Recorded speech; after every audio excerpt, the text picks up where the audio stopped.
जय श्री राम। यहाँ तक की रामायण कथा मैं कह चुकी हूँ। आगे की कथा इस प्रकार है। श्री राम सीता लक्ष्मण का वनगमन और नगर निवासियों को सोए छोड़कर आगे बढ़ना। वन का सब साज सामान सजकर श्री रामचंद्र जी स्त्री और भाई सहित ब्राह्मण और गुरु के चरणों की वंदना करके सबको अचेत करके चले। राजमहल से निकलकर श्री रामचंद्र जी वशिष्ठ जी के दरवाजे पर जा खड़े हुए और देखा कि सब लोग विरह की अग्नि में जल रहे हैं। उन्होंने प्रिय वचन कहकर सबको समझाया। फिर श्री रामचंद्र जी ने ब्राह्मणों की मंडली को बुलाया। गुरु जी से कहकर उन सबको वरशासन दिए और आदर दान तथा विनय से उन्हें वश में कर लिया।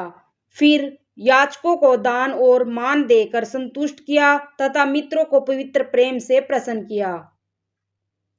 फिर दास दासियों को बुलाकर उन्हें गुरु जी को सौंप कर हाथ जोड़कर बोले, हे गुसाई, इन सब की माता पिता के समान सार संभार करते रहिएगा। श्री रामचंद्र जी बार बार दोनों हाथ जोड़कर सबसे कोमल वाणी से कहते हैं कि मेरा सब प्रकार से हितकारी मित्र वही होगा जिसकी चेष्टा से महाराज सुखी रहें। हे परम चतुर पूर्ववासी सज्जनों, आप लोग सब वही उपाय कीजिएगा जिससे मेरी सब माताएं मेरे विरह के दुख से दुखी ना हो। इस प्रकार श्री राम जी ने सबको समझाया और हर्षित होकर गुरु जी के चरण कमलों में सिर नवाया। फिर गणेश जी, पार्वती जी और कैलाशपति महादेव जी को मनाकर तथा आशीर्वाद पाकर श्री रघुनाथ जी चले। श्री राम जी के चलते ही बड़ा भारी विषाद हो गया। नगर का आर्तनाद सुना नहीं जाता। लंका में बुरे शगुन होने लगे। अयोध्या में अत्यंत शोक छा गया और देवलोक में सब हर्ष और विषाद दोनों के वश में गए। मूर्छा दूर हुई तब राजा जागे और सुमंत्र को बुलाकर ऐसा कहने लगे, श्री राम वन को चले गए पर मेरे प्राण नहीं जा रहे हैं। ना जाने ये किस सुख के लिए शरीर में टिक रहे हैं। इससे अधिक बलवती को और कौन सी व्याथा होगी जिस दुख को पाकर प्राण शरीर को छोड़ेंगे। फिर धीरज धरकर राजा ने कहा, हे सखा, तुम रथ लेकर श्री राम के साथ जाओ। अत्यंत सुकुमार दोनों कुमारों को और सुकुमारी जानकी को रथ में चढ़ाकर वन दिखलाकर 4 दिन के बाद लौट आना। यदि धैर्यवान दोनों भाई ना लौटे, क्योंकि श्री रघुनाथ जी प्रण के सच्चे और दृढ़ता से नियम का पालन करने वाले हैं, तो तुम हाथ जोड़कर विनती करना कि हे प्रभु, जनक कुमारी सीता जी को तो लौटा दीजिए।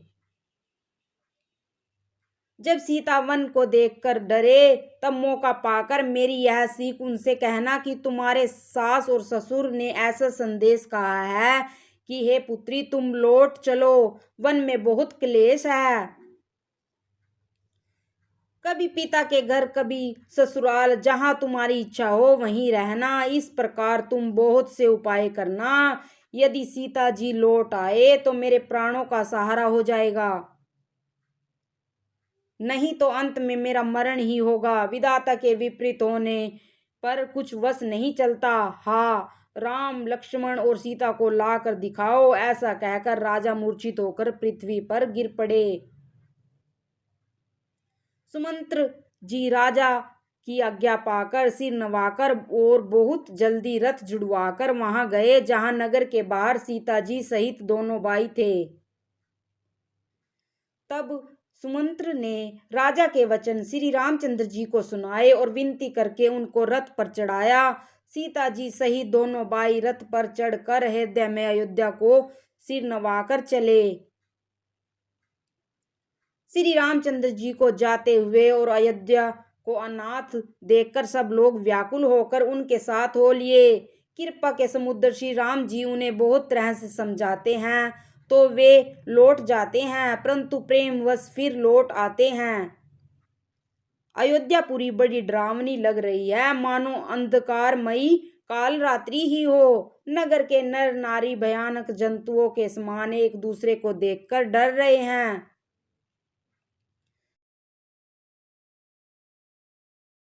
घर शमशान, कुटुंबी, भूत प्रेत और पुत्र, हितैषी और मित्र मानो यमराज के।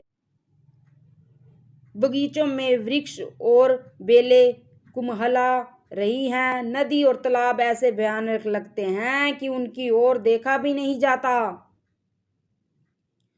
करोड़ों घोड़े, हाथी, खेलने के लिए पाले हुए हिरण, नगर के पशु, पपीहे, मोर, कोयल, चकवे, तोते, मैना, सारस, हंस और चकोर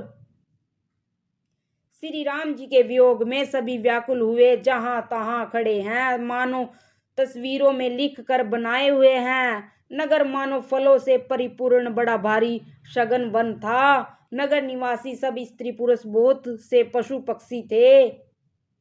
अर्थात अवधपुरी अर्थ, धर्म, काम, मोक्ष चारों फलों को देने वाली नगरी थी और सब स्त्री पुरुष सुख से उन फलों को प्राप्त करते थे। विधाता ने के कई को बिलनी बनाया, जिसने 10 दिशाओं में दूसरा दवा अग्नि भयानक आग लगा दी। श्री रामचंद्र जी के विरह की इस अग्नि को लोग सह न सके, सब लोग व्याकुल होकर भाग चले। सब ने मन में विचार कर लिया कि श्री राम जी, लक्ष्मण जी और सीता जी के बिना सुख नहीं है। जहां श्री राम जी रहेंगे वहीं सारा समाज रहेगा। श्री रामचंद्र जी के बिना अयोध्या में हम लोगों का कुछ काम नहीं है। ऐसा विचार दृढ़ करके देवताओं को भी दुर्लभ सुखों से पूर्ण घरों को छोड़कर सब श्री रामचंद्र जी के साथ चले। जिनको श्री राम जी के चरण कमल प्यारे हैं, उन्हें क्या कभी विषय भोग वश में कर सकते हैं। बच्चों और बूढ़ों को घरों में छोड़कर सब लोग साथ हो लिए। पहले दिन ही रघुनाथ जी ने तमसा नदी के तीर पर निवास किया। प्रजा को प्रेमवश देखकर श्री रघुनाथ जी के दयालु हृदय में बड़ा दुख हुआ। प्रभु श्री रघुनाथ जी करुणामयी हैं। पराई पीड़ा को वे तुरंत पा जाते हैं, अर्थात दूसरे का दुख देखकर वे तुरंत स्वयं दुखित हो जाते हैं। प्रेम युक्त कोमल और सुंदर वचन कहकर श्री राम जी ने बहुत प्रकार से लोगों को समझाया और बुतेरे धर्म संबंधी उपदेश दिए, परंतु प्रेमवश लोग लौटते नहीं। सील और स्नेह छोड़ा नहीं जाता। श्री रघुनाथ जी असमंजस के अधीन हो गए। शोक और परिश्रम के मारे लोग सो गए और कुछ देवताओं की माया से भी उनकी बुद्धि मोहित हो गई। जब दोपहर बीत गए तब श्री रामचंद्र जी ने प्रेम पूर्वक मंत्री सुमंत्र से कहा, हे तात, रथ के खोज मारकर रथ को हाँकिए और किसी के उपाय से बात नहीं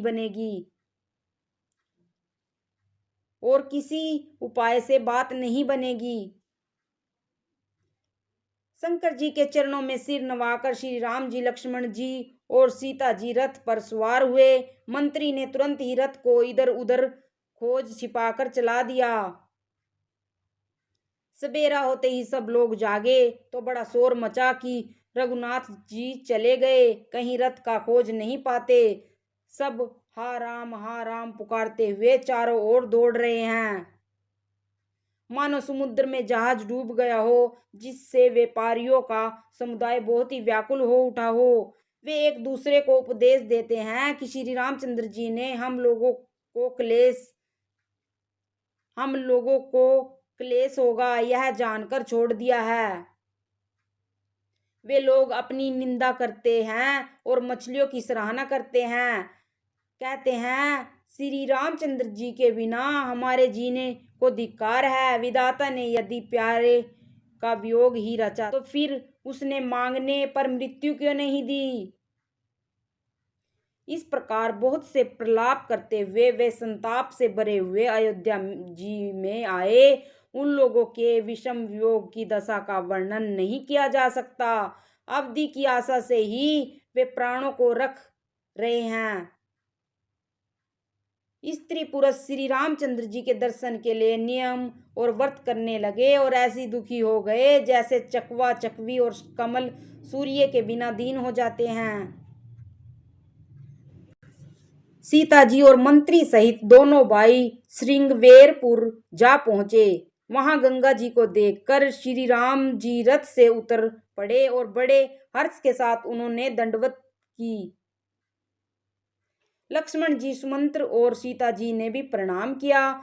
सबके साथ श्री रामचंद्र जी ने सुख पाया। गंगा जी समस्त आनंद मंगलों की मूल है। वे सब सुखों को करने वाली और सब पीड़ाओं को हरने वाली है। अनेक कथा प्रसंग कहते हुए श्री राम जी गंगा जी की तरंगों को देख रहे हैं। उन्होंने मंत्री को, छोटे भाई लक्ष्मण जी को और प्रिया सीता जी को देव नदी गंगा जी की बड़ी महिमा सुनाई। इसके बाद सबने स्नान किया, जिससे मार्ग का सारा श्रम दूर हो गया और पवित्र जल पीते ही मन प्रसन्न हो गया। जिनके स्मरण मात्र से महान श्रम मिट जाता है, उनको श्रम होना यह केवल लौकिक व्यवहार है। जय श्री राम।